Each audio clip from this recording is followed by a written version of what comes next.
ನಿಮ್ಮ ಅದರ ಬಗ್ಗೆ ಅನುಮೋದನೆ ಏನು? ಮೂರನೆಯದು, ನೀವು ಹೋದ ಮೇಲೆ ಬೇರೆಯವರಿಗೆ ಏನು ವಿಷಯವನ್ನು ತೆಗೆದುಕೊಂಡು ಹೋಗಬೇಕು, ಆವಾಗೇ ಮೀಟಿಂಗ್ ಕಂಪ್ಲೀಟ್ ಆಗತ್ತೆ. ಹೊರತು ಇಲ್ಲಿ ಬಂದು ಕೂತ್ ಹೋದ್ರೆ ಮೀಟಿಂಗ್ ಯಾವುದು ಕಂಪ್ಲೀಟ್ ಆಗಲ್ಲ. ಈ ಮೀಟಿಂಗ್ ಕರೆದ ಕಾರಣ ಎಷ್ಟೋ ವರ್ಷಗಳಿಂದ ನಾವೆಲ್ಲರೂ ನಮ್ಮ ಪೆನ್ಷನ್ಗಾಗಿ ಹೋರಾಡ್ತಾ ಇದ್ದೀವಿ.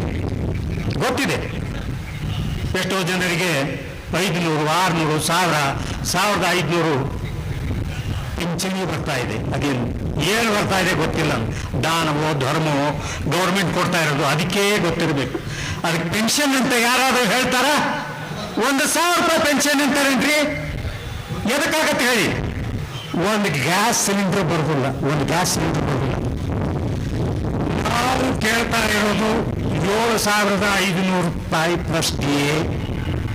ಹಾಗೂ ಸುಪ್ರೀಂ ಕೋರ್ಟ್ನಲ್ಲಿ ಏನು ನಡೆದಿದೆ ಆ ವಿಷಯನ್ನು ಜಲ್ದಿ ಸೆಟಲ್ ಮಾಡ್ರಿ.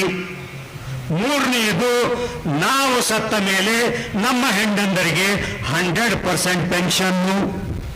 ನಾಲ್ಕನೆಯದು, ಎಲ್ಲರಿಗೂ ಬೇಕಾಗ್ತಕ್ಕಂಥ ಆರೋಗ್ಯದ ಬಗ್ಗೆ ಸ್ವಲ್ಪ ಫೆಸಿಲಿಟೀಸು.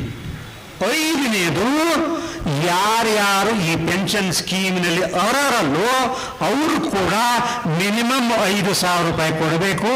ಅದು ಎದಕ್ಕೆ ಆಮೇಲೆ ನನ್ನ ಭಾಷಣದಲ್ಲಿ ನಾನು ಹೇಳ್ತೀನಿ. ಒಳ್ಳೆಯ ವಾತಾವರಣ, ಕಿವಿ ಬಿಸಿಲು, ನಿಮ್ಮೆಲ್ಲರ ಸಮಾಧಾನ ನೋಡಿ ನನಗೆ ಬಹಳ ಸಂತೋಷ ಆಯ್ತು. ಅಶೋಕ್ ರಾವತ್ ಅವ್ರಿಗೆ ಹೇಳಿದೆ ನಾನು, ನೋಡಿ ಸರ್, ನಮ್ಮೆಲ್ಲರೂ ಈ ಪೋಡಿಯಮನ್ನ ಏನೋ ದೊಡ್ಡದು ಮಾಡೋಣ ಅಂದರು. ಅಶೋಕ್ ರಾವತ್ ಹೇಳಿದ್ರು, ನಾವು ಓಪನ್ನಲ್ಲಿ ಕೂತ್ರೆ ಅವರು ಓಪನ್ನಲ್ಲಿ ಕೂತ್ರೆ ನಾವು ಓಪನ್ನಲ್ಲಿ ಕೂಡೋಣ, ನಮ್ಮ ಮೇಲೆ ಏನೂ ಬೇಡ ಅಂದರು. ಅದೇನು, ಈ ರಾವತ್ ಆಯಿತು, ಪಾಟೀಲ್ ಸಾಹೇಬ್ರಾಯಿತು, ವೀರೇಂದ್ರ ಸಿಂಗ್ ಆಯಿತು, ಇಷ್ಟು ಸರಳ ಜೀವಿಗಳು, ಅದಕ್ಕೆ ನಾನೇನು ಹೇಳಕ್ ಸಾಧ್ಯನೇ ಇಲ್ಲ. ಅದೇನು ಗಾಡಿ ಏನು ಬಂತಲ್ಲ, ಅದರಲ್ಲೇ ಇಡೀ ಭಾರತ ತಿರುಗ್ತಾ ಇದ್ದಾರೆ, ಇಡೀ ಭಾರತ. ಇವತ್ತು ಮಧ್ಯಾಹ್ನ ಊಟ ಆದ್ಮೇಲೆ ಬಿಟ್ರೆ 1200 ಕಿಲೋಮೀಟರ್ ಹೋಗಿ ಪೂನಾದ ಹತ್ರ ನಾಳೆ ಬೆಳಗ್ಗೆ ಕನ್ವೆನ್ಷನ್. ಇದೇ ತರ 5 ಆಗಸ್ಟ್ವರೆಗೂ ರಾಜ್ಯದ 28 ರಾಜ್ಯಗಳಲ್ಲಿ ಮೀಟಿಂಗ್ಗಳನ್ನು ಮಾಡಿ ನಿಮ್ಮ ಎಲ್ಲರ ಅನುಮೋದನೆಯನ್ನು ತಗೊಂಡು ನಾವು ಮುಂದೆ ಏನು ಮಾಡಬೇಕು, ನಮಗೆ ಹೆಂಗೆ ಬೇಗ ಪೆನ್ಷನ್ ಸಿಗಬೇಕು, ಅದೇ ಕೇಳಕ್ಕೆ ನಿಮ್ಮ ಹತ್ರ ಬಂದಿದ್ದಾರೆ ಹೊರತು ನಿಮ್ಮ ಹತ್ರ ಬೇರೆ ಏನು ಕೇಳಕ್ ಬರ್ತಾ ಇಲ್ಲ.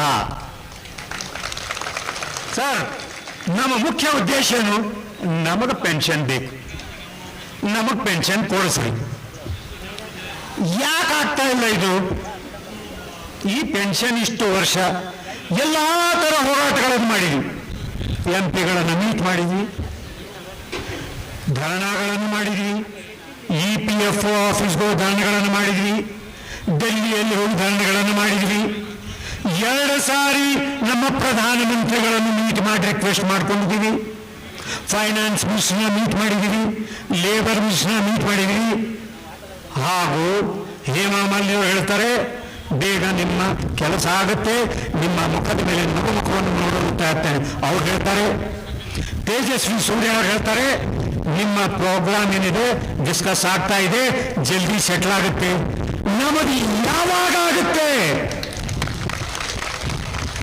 ನಾನು ಮೂರ್ಖರ ಹಿಂಗೆ ಕೂಡಕ್ಕೆ ನಮ್ಮ ಜನರಿಗೇನು ಸಮಾಧಾನ ಅನ್ನೋದಿಲ್ವಾ?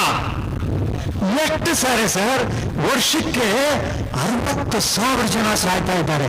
60,000 ಜನ ಪೆನ್ಷನ್ದಾರರು ಸಾಯ್ತಾ ಇದ್ದಾರೆ. ಎದಕ್ಕೆ ಸಾಯ್ತಾ ಇದ್ದಾರೆ? ಅವರಿಗೆ ಬೇಕಾಗತಕ್ಕಂಥ ಆರೋಗ್ಯದ ಫೆಸಿಲಿಟೀಸ್ ಇಲ್ಲ. ಯಾವುದೇ ಒಬ್ಬ ಮನುಷ್ಯ ಡಾಕ್ಟರ್ ಕಡೆ ಹೋದ್ರೆ ನಿಮಗೆ ಗೊತ್ತು ಎಷ್ಟು ಬಿಲ್ ಆಗುತ್ತೆ, ಎಷ್ಟು ಪ್ರಿಸ್ಕ್ರಿಪ್ಷನ್ ಕೊಡ್ತಾನೆ. ನಿಮ್ಮ ಹತ್ರ ಇರೋ 1,000 ರೂಪಾಯಿದಲ್ಲಿ ಏನ್ ಸರ್ ಆಗುತ್ತೆ ಹೇಳ್ರಿ? ಏನಾಗ್ತದೆ ಹೇಳ್ರಿ?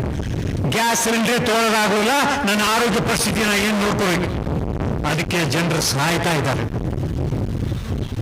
ಇದಂಥ ಕೂತಂಥ ಎಲ್ಲ ಮಹನೀಯರು ಮಹಿಳೆಯರು ನಾವು ನೌಕರಿ ಮಾಡುವಾಗ ಹನುಮಂತಪ್ಪ ನೌಕರಿ ಮಾಡಿ ಪಗಾರ ತಗೊಂಬಂದಾಗ ಮನೆಗೆ ಎಲ್ಲರೂ ಕರೆದು ಕೂಡಪ್ಪ ಅಪ್ಪ ಅಪ್ಪ ಕೂಡು ಅಂತಿದ್ರು.